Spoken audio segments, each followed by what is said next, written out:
Welcome back, or welcome if you're just joining us. It's The World This Week. The World This Week in partnership with the Daily Beast. Foreign editor Christopher Dickey joins us from north of the border in the Belgian capital, Brussels. Welcome back. Welcome back as well to journalist and commentator Celestine Bolen. Alexis Poulain, co-founder of the news website Le Monde Moderne, The Modern World. And Judah Grunstein, editor-in-chief of World Politics Review. Get ready for AMLO and Bolsonaro. We're on the eve of a radical change of direction for Latin America's two biggest powers. Let's start with Mexico, where Andrés Manuel López Obrador is set to be sworn in Saturday as president.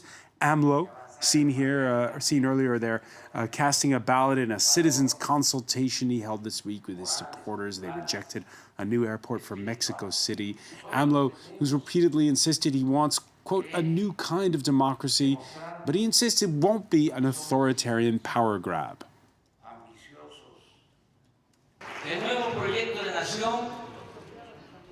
The new project of our nation will seek to establish an authentic democracy. We won't bet on building a dictatorship in any way or form. The challenges will be profound, but will take place with a firm adherence to the legal established order.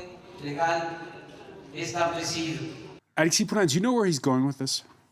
I don't know. It's been consultating. As you said, there was this House of the Transition where all his team is meeting the Mexican NGOs and the association, trade unions, to see what can be done to work together, which I think is quite good to, before coming into power, consult, rather than saying, oh, I got my plan, and then you'll go in the street and protest. So we'll have to wait and see how it's going to be possible for him. The big question being, of course, the economy and the trade, and if, things go wrong, maybe the US will be a pain for him.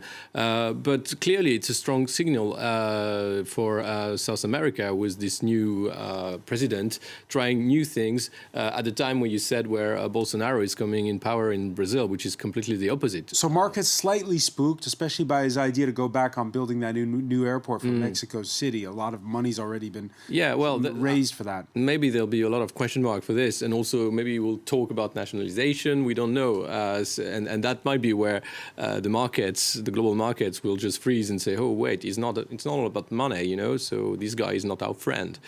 You'll have to wait for this. There was another problem with the referendum over the airport, which is that I think only 2% of Mexican voters participated. And so there was this, he talked about a commitment to democracy. Referendums are tricky, right? They are pure democracy in certain ways, but they often are end runs around other democratic processes.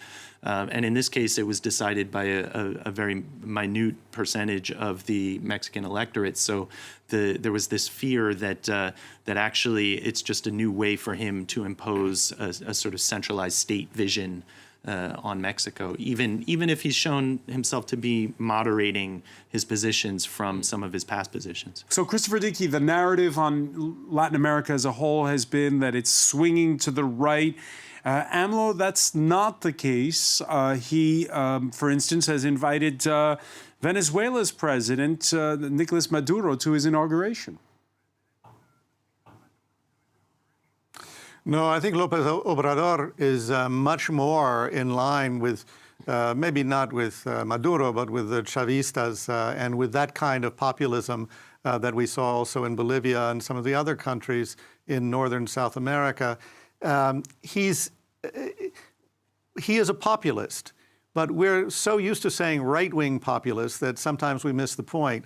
And I think one of the things that's going on with López Obrador is that he is coming into a system that is so infamously corrupt, where you had first a long-time establishment party, the PRI, the Partido Revolucionario Institucional, Institutional Revolutionary Party, think of that.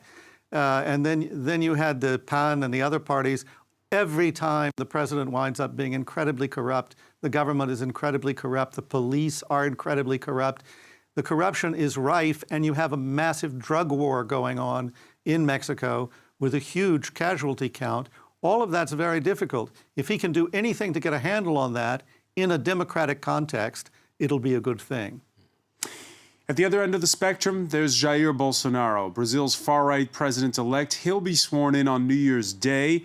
By the way, he got the visit this week of Donald Trump's national security advisor, John Bolton, who paid a courtesy call en route to the G20. And they're both populists, Celestine Bolton, the AMLO and Bolsonaro, but they're very different. They're very different, although, I mean, I do think that corruption, if you were to look for the line that goes through it, and apparently I'm not an expert on Latin America, but I mean, it is not, there are many other countries that are, you know, really turning on this issue. You could argue everybody is always against corruption and nobody really succeeds, but I think in Peru there are some really serious efforts to tackle it in a very institutional kind of way. This isn't to say that Bolsonaro is an anodyne version of this. Corruption, one of the main reasons you're saying Yes, that both I mean, these leaders have people been are elected. fed up, and you know, I think that comes out in different ways. So we're seeing the right wing in Brazil, and we're seeing a more sort of populist left wing in Mexico, and elsewhere some movement on this issue as well. All right, there's concern among this week environmentalists over Bolsonaro. There was a report issued by one of the big environmental groups this week about how in the past year, the equivalent of 1 million football fields have been chopped down in the Amazon forest. Bolsonaro, who's named a climate skeptic as his foreign minister, and announced that Brazil won't be hosting next year's UN Climate Summit officially for money reasons. But it's an open secret that he's not a big fan of the Paris Agreement.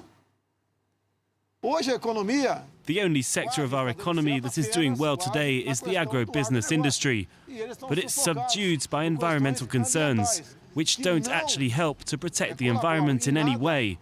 This is a contradiction, but it's very true. How does the rest of the world react to this, Eric Sipunao? Well, you see, the problem with the world leaders is that they talk a lot about environment, but they do not a lot about this. So you can have great speeches, but he's frank, he's honest, he's saying, I don't care about the environment, I want the economy to thrive, and I want the money to go in my pocket, which is Trump exactly the same thing. We have an approach on environment which is about the same on human rights, is that, well, it's okay until business comes in, and it's not okay no more. So we pretend.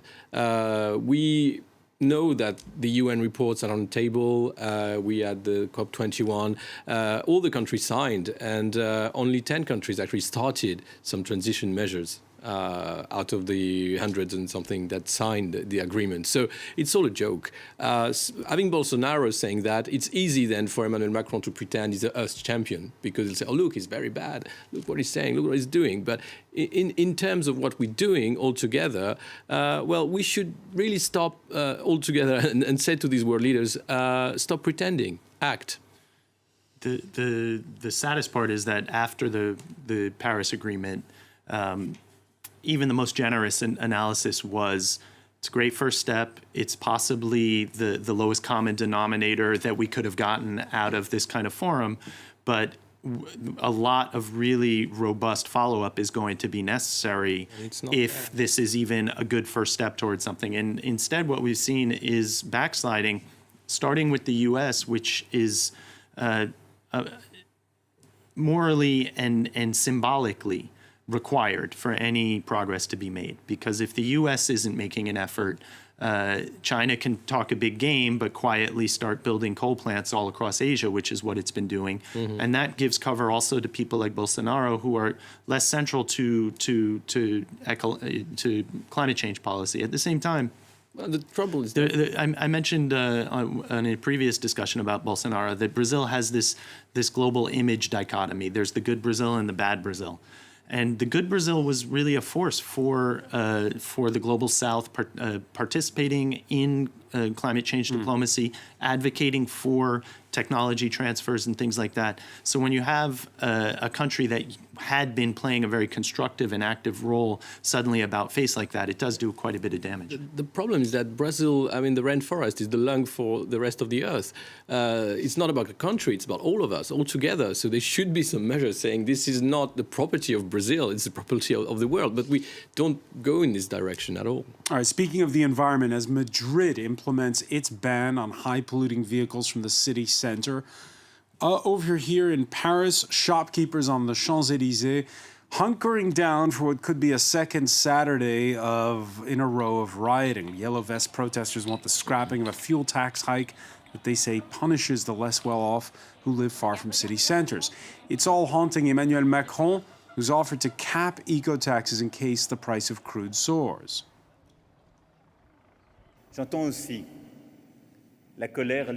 I hear the legitimate anger, the impatience, the suffering of some of our people who want a better life right now. I owe this to them.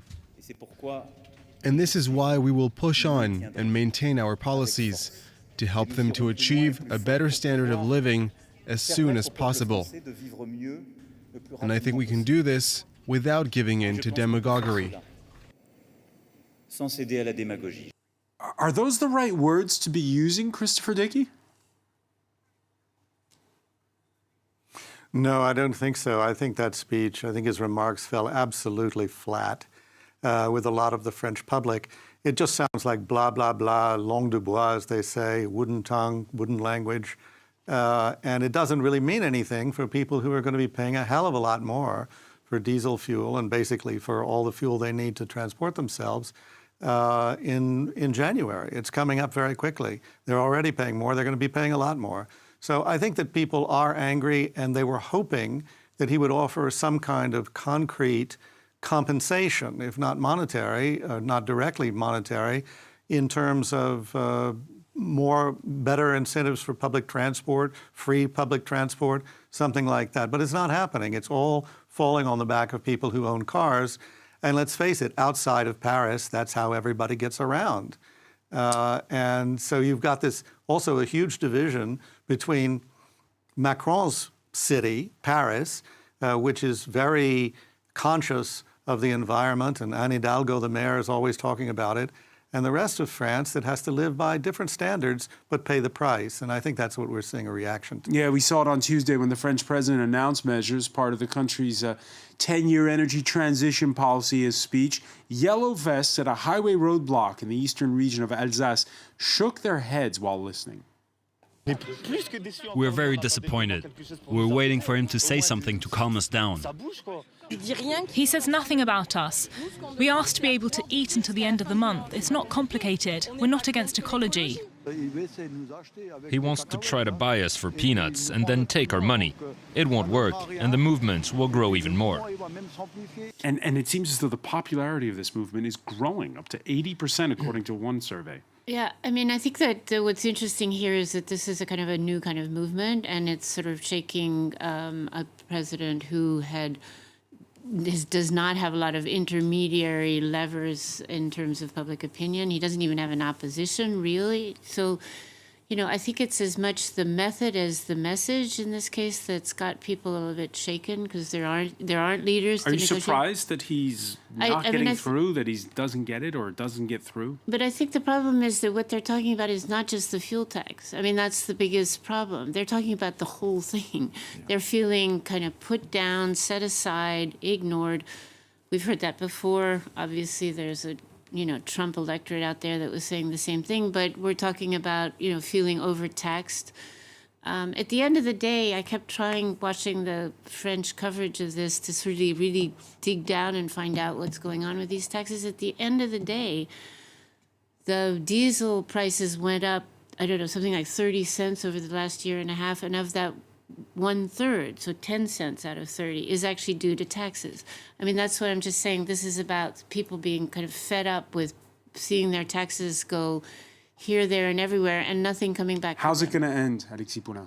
Oh, good question. I think it's just usually in the past it's ended with the president backing down. That's how it usually ends. Pretty much. But here it seems that people live in different realities, and you see people like Emmanuel Macron, Edouard Philippe, the Prime Minister. They're talking to themselves, they're talking to their crews, but they don't try. I mean, they say they listen, but they don't answer to the question that's been asked.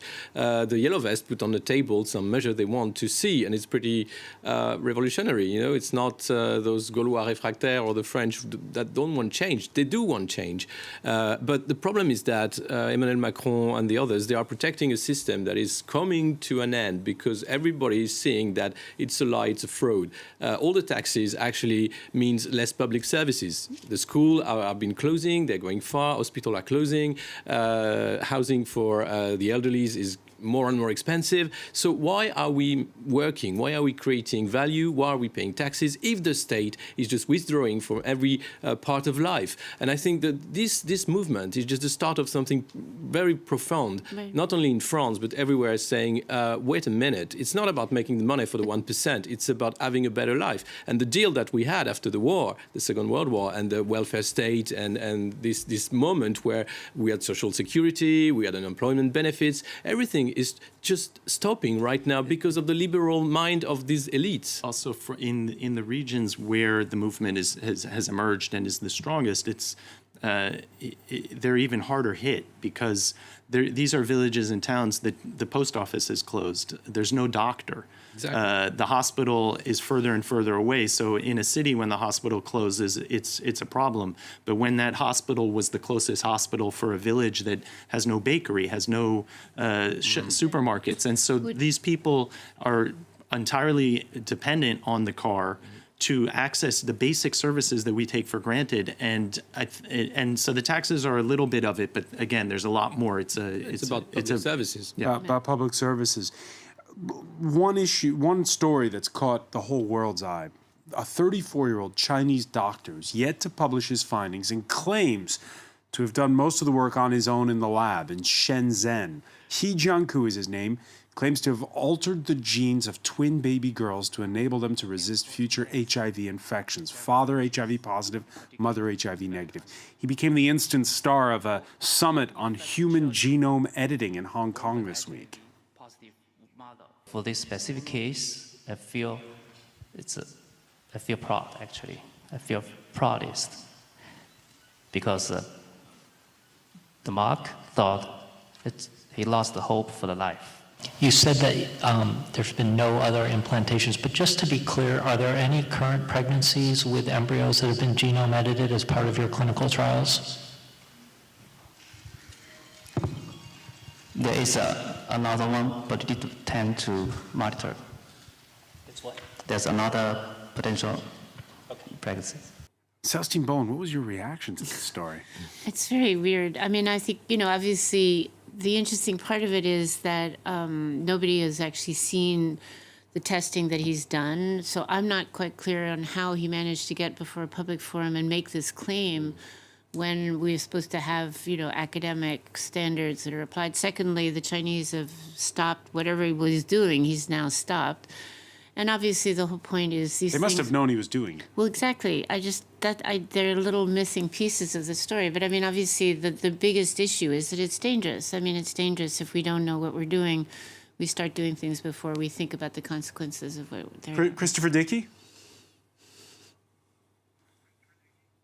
Well, obviously there are huge ethical problems, but I am doubtful that this is a real thing. This is the kind of thing that used to be on the cover. It would come out and it would be on the cover of Time magazine or Newsweek, and everybody would go, oh my God. And then a couple of weeks later, it would be, oh, well, it really wasn't. It was a fraud. It was a guy trying to promote himself or a group of people trying to promote themselves. And that, frankly, this smells like that for the reasons that Celestine was talking about. At the same time, I agree. At the same time, it's only going to be a matter of time, and I don't know enough about the technology to know for sure, but I'm sure there are labs that are able to do this sort of thing outside of the kind of surveillance state in China where we might not even find out about it. So again, it's more of an eye opener and a wake up call in terms of the pace of technological advances and progress and the ways in which we're going to be confronted with these things, probably regardless of the ethical norms that are applied in the research. We've already cloned sheep. I mean, we've already done the cloning. That's a done deal. cloning sheep, and Rael was the last attending to clone babies. Raelians. So it's we're getting into science fiction, cyberpunk territories here, and you're never disappointed with mankind. I mean, as soon as we got the technology, even if it's wrong, we'll try it. And we'll see where it goes. So you can be sure that we'll get genetically modified the scary humans part is that in general, as soon as there's a technology, not only do we try it, but it gets weaponized. And of course, we'll get super Chinese soldiers. Not like in 20 exactly a years. positive note on which to conclude, but we'll leave it there. Judah Grunstein, I want to thank you, Celestine Bolen, Alexis Poulain, Christopher Dickey in Brussels. Stay with us. Media Watch is next.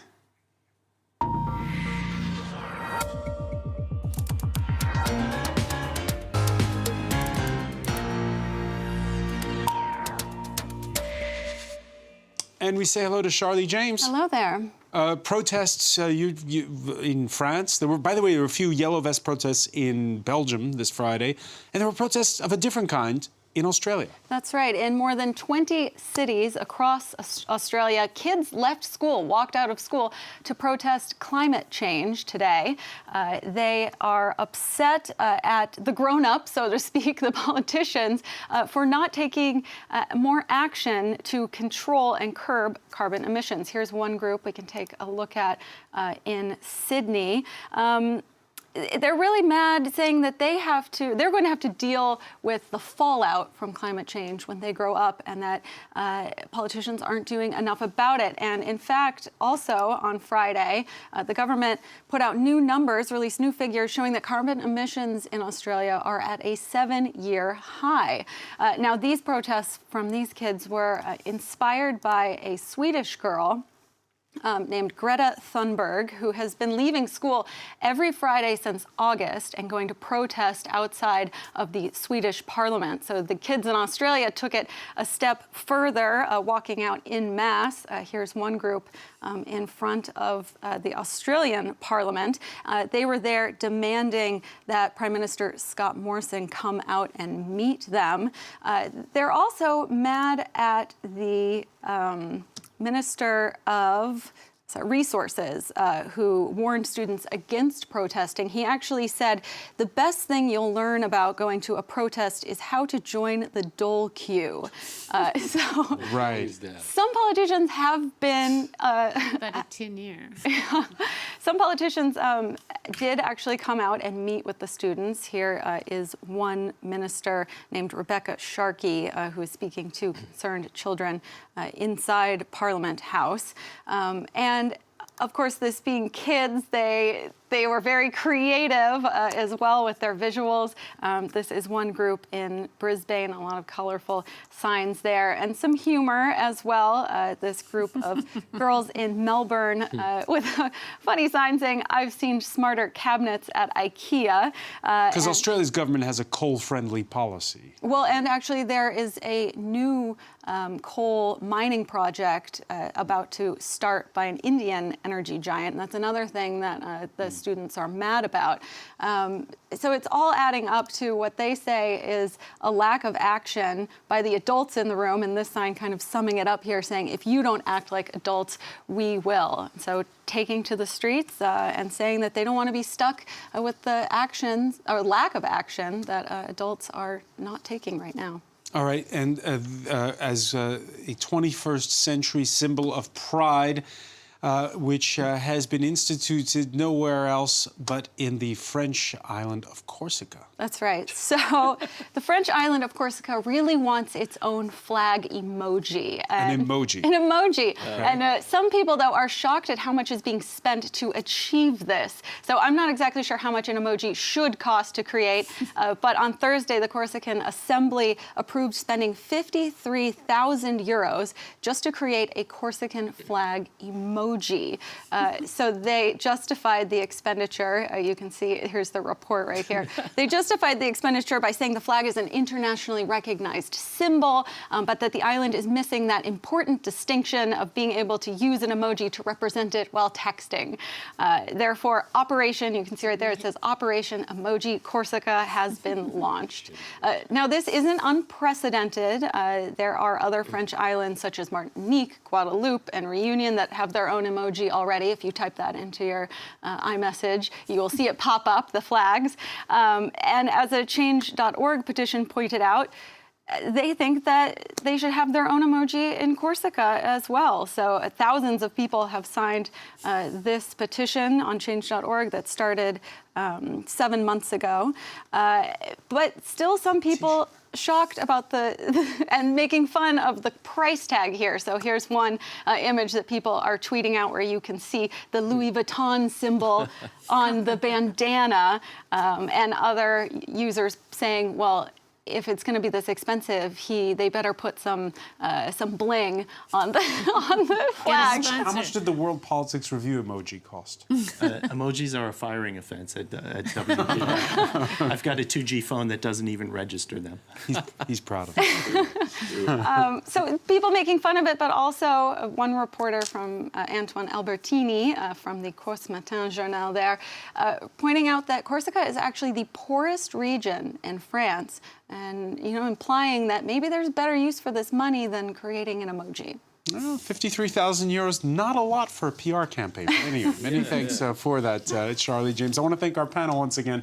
Thank you for joining us here in The World This Week.